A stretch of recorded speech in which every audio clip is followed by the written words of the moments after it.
Emotional fulfillment isn't just something nice to have, it's essential for sustainable success. When you feel whole in your personal life, that emotional energy spills over into your professional life. You show up as a better leader, a more creative thinker, and a more resilient human being. If you're sacrificing your emotional well-being for the sake of professional success, you're setting yourself up for burnout. You might not feel it right away, but it will catch up with you eventually. And when it does, you'll realize that success without fulfillment doesn't really feel like success at all. Welcome to Beyond Success, the podcast for high achievers seeking deeper meaning, fulfillment, and purpose.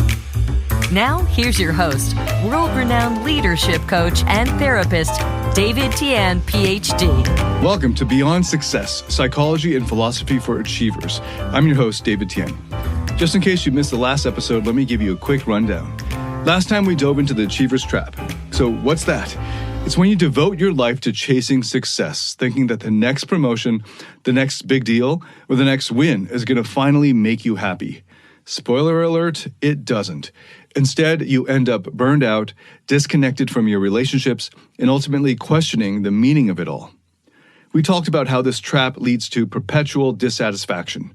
No matter how much you achieve, it's never enough. You keep raising the bar, thinking that the next accomplishment will finally do the trick. But it doesn't, and you're constantly striving, and that leaves you feeling hollow inside. We also touched on how this chase can take a real toll on your physical and mental health. Burnout, stress, loneliness, it all starts to pile up. In this episode, we're going to get into what to do about it. And if you're an achiever, this is really important for you to take seriously, because high achievers tend to neglect their emotional and relational needs in their pursuit of professional success. And that leads to long-term misery, no matter how much you've achieved on the outside. Why? Well, because achievers are wired to focus on goals, but that same focus on goals often blinds them to the emotional side of life. They're so laser-focused on success that they start pushing their emotions, their relationships, and their inner well-being to the back burner. The thinking goes something like this: I'll work on my relationships later, or I'll take care of myself after I hit this milestone. But later never comes, and the damage starts to accumulate. And here's the thing: emotional neglect isn't something you notice right away. It creeps up on you slowly. At first, you might just feel a little disconnected or a little distant from the people in your life. Maybe you're working late nights and missing family dinners, or you're too mentally exhausted to invest in friendships. But then, over time, you realize that you're not just neglecting others, you're neglecting yourself. You're ignoring your own emotional needs in the name of productivity. Dr. Robert Waldinger and Dr. Mark Schultz, in their book The Good Life, have studied this exact problem. The research they've gathered from the Harvard Study of Adult Development, the longest-running study in history, now over 80 years, that now draws on data from thousands of subjects, shows that professional achievements can feel hollow if you don't have a supportive personal life. And it just makes sense. What's the point of success if you don't have anyone to share it with? If you're sacrificing your relationships for your career, you're missing out on the most important parts of life: human connection, love. We're wired for relationships. It's how we experience belonging, love, and long-term happiness. When you're constantly neglecting that aspect of yourself, you're setting yourself up for a lot of pain down the road. Professional achievements don't fill the void left by emotional neglect. In fact, they can make it worse. You start to question why your success isn't making you happy, and it leads to frustration, loneliness, and depression. You've spent so much time building your career that when you finally stop to look around, you realize you've got no one that you care about to share it with. And that's a hard pill to swallow. And it's not just modern psychology that says this. Bertrand Russell, one of the most influential philosophers of the 20th century, wrote extensively about this almost 100 years ago. He was a Nobel Prize-winning philosopher, so this guy knew what he was talking about when it comes to achieving.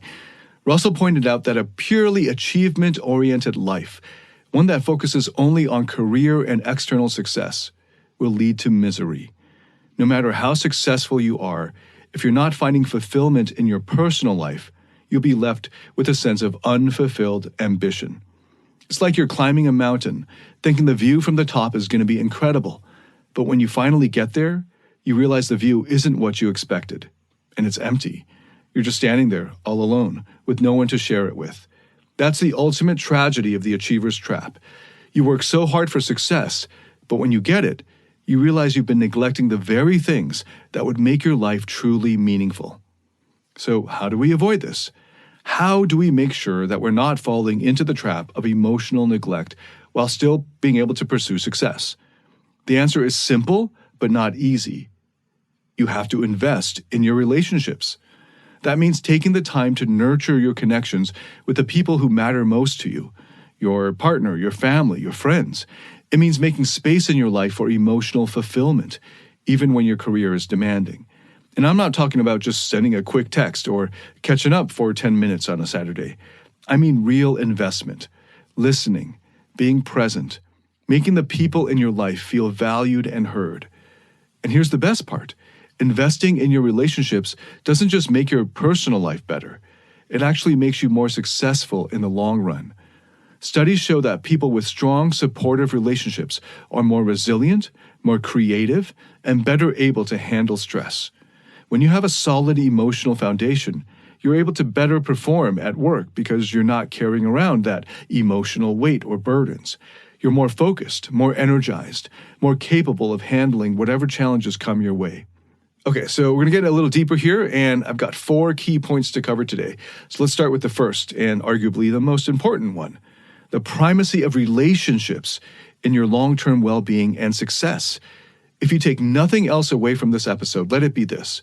Your relationships are the most significant factor in determining your happiness, your health, and your overall success in life. And this isn't just some feel-good advice. It's backed by decades of hard data. Remember, doctors Waldinger and Schulz, who took over the Harvard study of adult development, have proven this over and over again. Their research spans more than 80 years, tracking the lives of thousands of people, and it shows that the quality of your personal relationships has a bigger impact on your happiness and longevity and well-being than your career achievements, your bank account, or your social status. Let that sink in for a second. It doesn't matter how much success you rack up if in the end you die early and you don't have strong, intimate relationships. And by intimate, I don't just mean romantic. We're talking about close, meaningful connections with the people that matter most in your life. This could be your friends, of course your family, and of course your spouse or partner. Without these relationships, everything else in your life starts to feel pretty empty. Why? Because relationships are the best way for finding emotional fulfillment.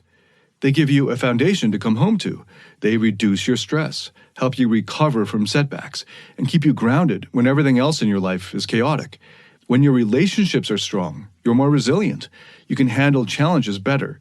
You perform better at work because you're not constantly weighed down by loneliness or emotional turmoil. So how does this tie into your success? Well, when you're emotionally fulfilled, your performance at work skyrockets. You're not distracted by the emotional voids or unresolved conflicts that keep so many achievers off balance. Strong relationships also help reduce stress, which is a huge factor in professional success. When you have people in your life who support you, listen to you, and help you process that stress, you're able to manage it more effectively. The Harvard study proves that people who maintain strong relationships live longer, they live healthier, and they live happier lives. That's not just about living more years, it's about living more quality years. People with strong relationships are less likely to suffer from chronic illnesses, are less likely to experience burnout, and much more likely to find long-term happiness. In fact, men who have strong, close relationships, all else being equal, live 12 years longer on average. Let's contrast this with the achiever's trap. When you're stuck in that trap, you're sacrificing your relationships in order to achieve more. You're working those extra hours, skipping social events, pushing off quality time with your loved ones. And it's not just hurting your relationships, it's hurting you. It's hurting your mental health, your physical health, and your ability to enjoy your own success. That's why relationships are so important. No matter how much you achieve, it's all going to feel hollow if you don't have people in your life that you care about to share it with. The idea that you can be fulfilled purely by achievements is one of the biggest lies out there. And again, this isn't just some modern-day psychological insight. Bertrand Russell, one of the greatest philosophers of the 20th century, said the same thing. In his book, The Conquest of Happiness, he writes about how a fulfilling life is dependent on meaningful relationships and emotional connections, not on the accumulation of wealth or success. Russell pointed out that people who focus solely on their careers and external success often end up miserable, even if they've achieved everything they set out to do. Why? Because they neglected the emotional side of life. They spent years pursuing success, only to realize that without meaningful relationships, all those achievements don't really add up to much. What Russell understood, and what the Harvard study confirms, is that happiness doesn't come from achievements alone. Sure, achievements are great, don't get me wrong, but they're not the whole picture, and they're not even the majority of the picture. They simply can't fulfill your emotional needs, and they can't replace the deep sense of belonging and connection and love that comes from strong, intimate relationships. If you're constantly putting your relationships on hold in order to focus on your career, you're setting yourself up for disappointment. You're building success on a shaky foundation. But if you invest in your relationships, not only will you be happier and healthier in the long run, but you'll also be more successful professionally. And that's the beauty of it. You can have your cake and eat it too. When your emotional needs are met, everything else falls into place. In the next few points, we'll explore how to start making these changes in your life and how to balance your ambition with emotional fulfillment. But remember this, your success is only as strong as the relationships that you have to support it. Relationships are not a distraction. They're the key to long-term well-being and professional success. And in many ways, they're the whole point of life. So let's move on now to the second point. Emotional fulfillment fuels professional success. And this might sound counterintuitive at first, especially if you're someone who's used to grinding and sacrificing personal time for professional wins. But here's the truth. When your personal life is stable and fulfilling, it frees up emotional energy that can be channeled into your career. So let me explain how this works. When you're emotionally fulfilled, you feel grounded. You're not spending mental energy worrying about things outside of work. You're not feeling that creeping sense of loneliness or that emptiness that keeps you up at night. You're not burnt out because you're not trying to carry the emotional load all by yourself. This emotional stability translates into resilience. It makes you better equipped to handle the challenges and stress that inevitably come with high-level achievement. On the flip side, when you don't have meaningful connections outside of work, when your personal life is lacking, you're constantly battling internal struggles, even if you don't realize it at first. This happens a lot with high achievers. They're so focused on climbing the ladder or hitting that next big goal that they start to neglect their emotional needs. They push their relationships to the back burner, thinking they'll get back to them once things calm down at work. But the truth is, that never really happens. Without emotional fulfillment, even your biggest professional wins feel empty. You might hit that promotion, get that raise, or close that huge deal. But after, there's that lingering sense of, is this it? You feel like something's missing. And that's because you don't have anyone you love to share it with. You're not feeding the emotional side of your life, which is sort of the whole point of life. And eventually that neglect catches up with you. It's like running on an empty tank. Yeah, you might get somewhere, but not as far as you could with a full tank. Let me share a story from a client of mine. Let's call him Greg. So hopefully this can help illustrate this. Greg was a vice president at a major tech company, and from the outside, it looked like he had everything. He was successful, he was respected in his field, and he was making more money than he ever thought possible. But despite all of that, Greg came to me feeling burned out and unfulfilled. He had a solid track record at work, but his personal life was in shambles. He hadn't invested any time or energy in his relationships, and over the years, he had distanced himself from his family and friends. He felt lonely, even though he was surrounded by people at work all day. He was exhausted from carrying the emotional load on his own, and it was affecting his performance at work. Greg would go into meetings feeling drained. His creativity had taken a real hit. He found it harder to focus, and the things that used to excite him about his job just no longer sparked that same energy. He was in a classic state of burnout. No amount of professional accolades could fill that emotional void. He'd reached a point where success didn't mean anything to him anymore because he wasn't fulfilled on a personal level. Success without fulfillment is the ultimate failure, and Greg was a perfect example of that. He had all the external markers of success, but internally, he was struggling. He was trying to run on empty, and it wasn't working. What Greg didn't realize was that emotional fulfillment is not a distraction from professional success. It's the key to it. When we worked together, one of the first things we did was rebuild his personal life. He started reconnecting with his family and friends. He prioritized spending time with people who mattered to him. And once he started to feel emotionally more fulfilled, everything else started to shift. His energy came back. His creativity was sparked again. He felt more motivated, more engaged, and more resilient in the face of stress. Greg's career didn't suffer because he was investing time in his personal life. Quite the opposite. He started thriving at work in ways he hadn't for years. He told me later that he had more clarity, focus, and drive than he had ever had before. And it was all because he wasn't neglecting his emotional needs anymore. This is what I want you to take away. Emotional fulfillment isn't just something nice to have. It's essential for sustainable success. When you feel whole in your personal life, that emotional energy spills over into your professional life. You show up as a better leader, a more creative thinker, and a more resilient human being. If you're sacrificing your emotional well-being for the sake of professional success, you're setting yourself up for burnout. You might not feel it right away, but it will catch up with you eventually. And when it does, you'll realize that success without fulfillment doesn't really feel like success at all. Hey, if you're an achiever who's been struggling when it comes to managing your emotions or navigating your relationships, I get it. So many high performers hit a wall when it comes to emotional mastery. Maybe you've noticed that stress, frustration, or anger is seeping into your personal or professional life, or you feel disconnected from those you care about. That's where my Emotional Mastery program comes in. It's based on peer-reviewed, evidence-based therapeutic methods to help you find happiness, love, and real fulfillment. Learn how to break free from the emotional roller coaster and start thriving in every area of your life. You can find out more at davidtianphd.com/emotional mastery. That's DAVIDTIANPhD.com/emotional mastery. Now, let's move on to one of the deepest topics we're going to cover today. So this is point number 3. Facing existential realities are necessary for a meaningful life. Now, this might get a little heavy, but I want you to stick with me because this is where we dig into what really gives life its meaning and how that ties back to everything we've talked about in the Achiever's Trap. Okay, so first let me give a quick shout out to Irvin Yalom. If you haven't heard of him, I mentioned him in the previous episode.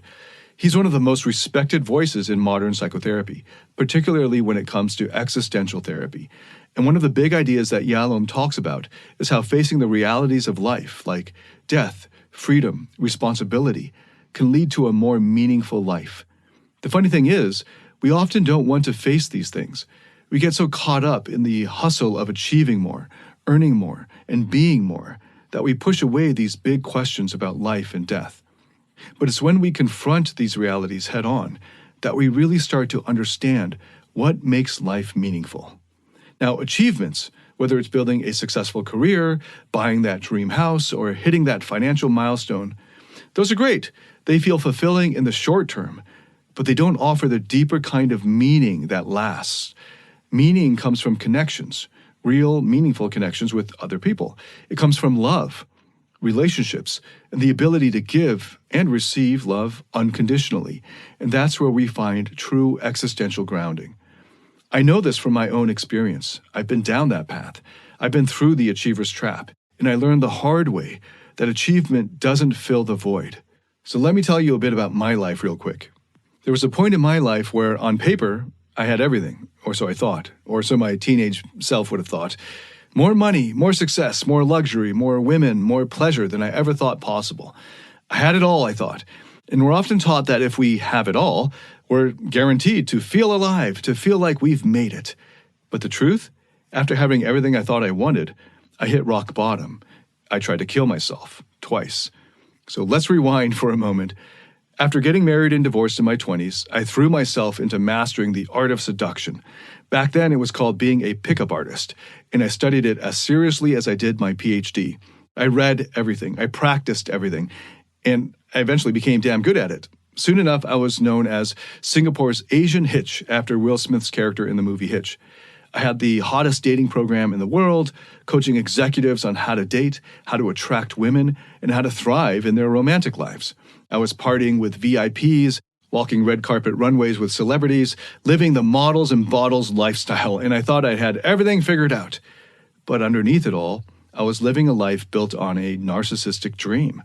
The talent I had developed for seduction, for attraction, worked against me in the long run because it covered up my core insecurities. The better I got at the game, the more disconnected I became from my true self. A few years in, I was in a long-term relationship with a model and actress, the kind of woman everyone would give me props for dating. I had the career, the lifestyle, the respect of my peers. I thought I was on top of the world. But then it all came crashing down. This girlfriend cheated on me, and she didn't do it quietly. She made sure that all of her following knew it. And when that happened, my entire narcissistic world collapsed. The life I had built, the identity I had crafted, it all came crumbling down. I felt worthless, hopeless. And for the first time, I questioned whether life was really worth living at all. I had achieved everything my teenage self could have ever dreamed of. But at the peak of my success, having had it all, I found it empty, meaningless. Even climbing my way back up there seemed pointless. And I found myself standing on the 57th floor of a skyscraper, ready to jump. Luckily, a good friend of mine found me in time and pulled me off the ledge. I wish I could say that was the end of it, but it wasn't. A few months later, I found myself ready to end it again, trying to work up the courage to end it. And this time, I was on a motorcycle way too big for me to handle, getting ready to send myself off the side of a mountain. But as I was revving the engine, working up the courage to do it, one thought kept coming back to me. I wanted to see my goddaughter grow up. She was just 2 years old at the time, and the thought of not being there to witness her grow up stopped me in my tracks. And that's when I realized what life is truly about. When I was at my lowest, it wasn't success or money or status that kept me going. It was love. Not the conditional, transactional kind of love that so many people chase, where you do something to earn someone's affection or approval. No, I'm talking about real love, unconditional love, the kind of love I felt flowing from me for my goddaughter, the kind that doesn't need anything in return, that isn't based on conditions or transactions. The moment I realized that, my life started to change. You see, the only thing that gives life true meaning is love. And I don't mean the love you think you have to earn by being successful or important. I'm talking about the love that flows naturally from within you, that doesn't need anything in return. That's what makes life worth living. By facing death, I finally understood what makes life truly valuable. It's not about more achievements, more money, or more pleasure. Those things aren't what we're living for. The real meaning of life is love, unconditional love. And when you experience that, when you learn to give that to others and to yourself, everything else falls into place. The pursuit of success becomes less about proving yourself or earning approval, and more about sharing your gifts with the world. You stop chasing external validation and start living for something deeper, something real. That realization changed everything for me. It's why I got out of the dating skills industry and turned my attention to psychology, to understanding what makes people truly happy and fulfilled.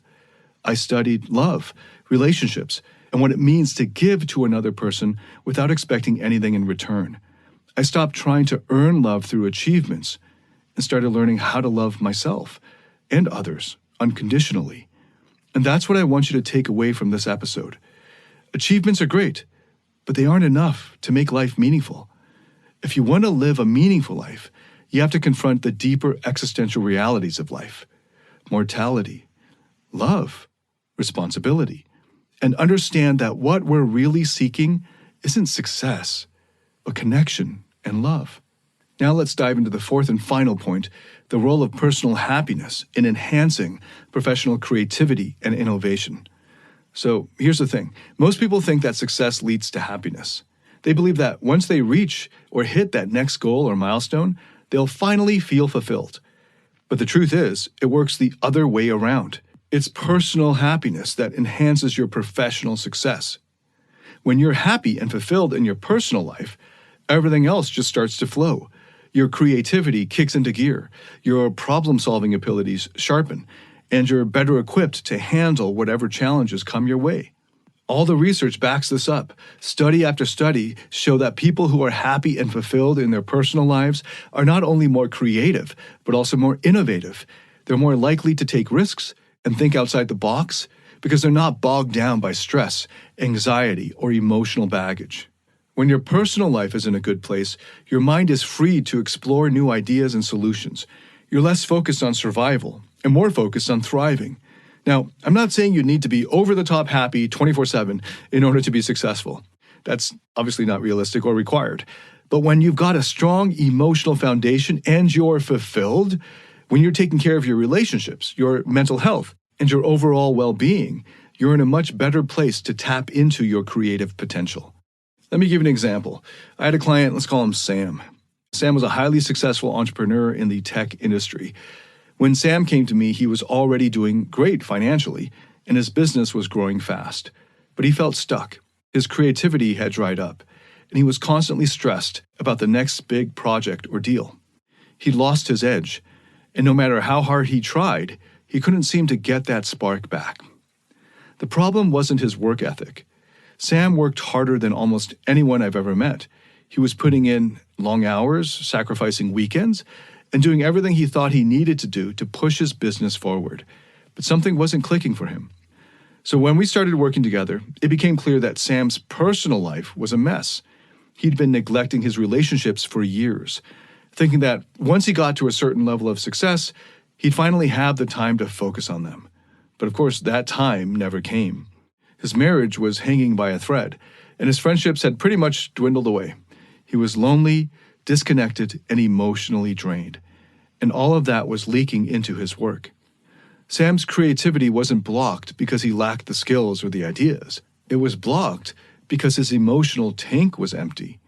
He was so caught up in the stress of his personal life that he couldn't access the creative part of his brain that had made him so successful in the first place.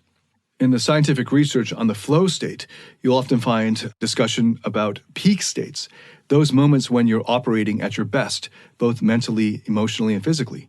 Emotional mastery is the key to unlocking higher professional performance.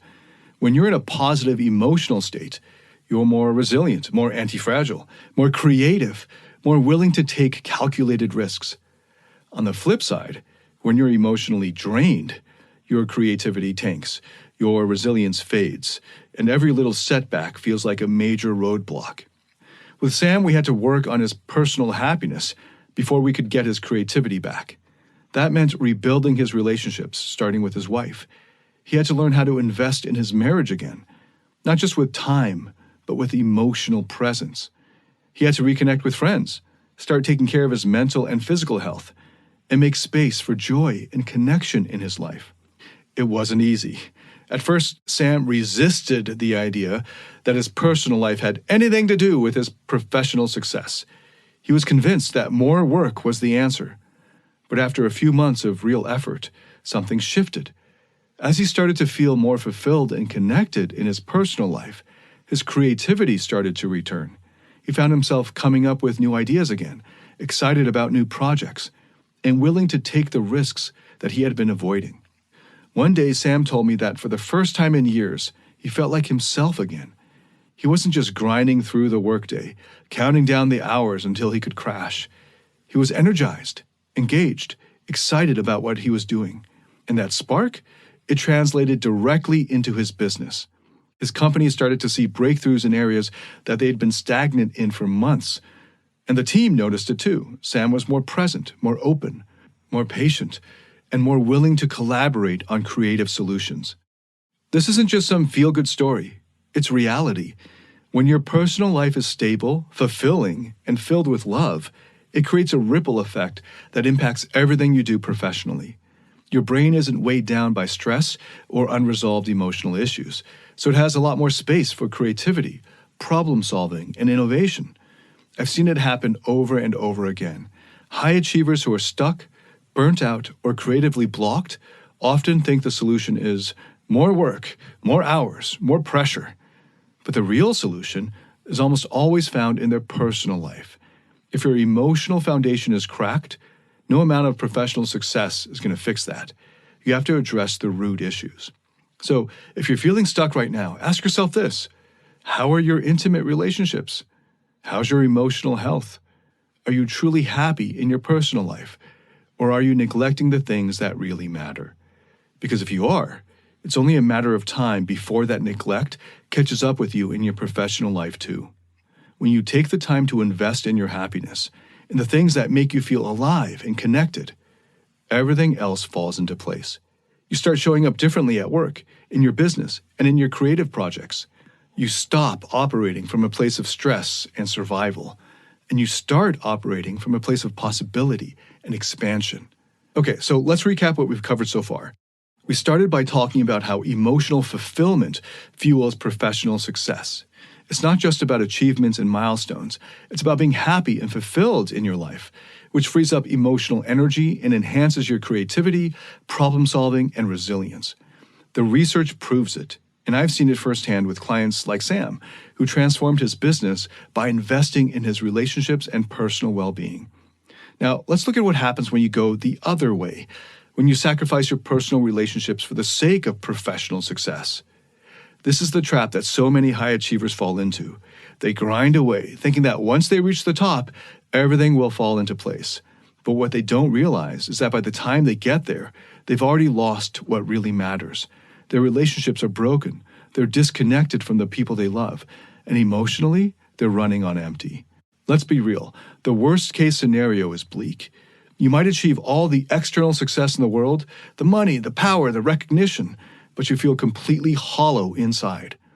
You'll look around and realize you've got no one that you love to share it with. Loneliness and regret will creep in. You'll burn out, and you won't have the emotional support system to catch you when you fall into your depression. That's the dark side of the achiever's trap. You think you're chasing success, but what you're really setting yourself up for is a personal collapse. Now let's flip that script.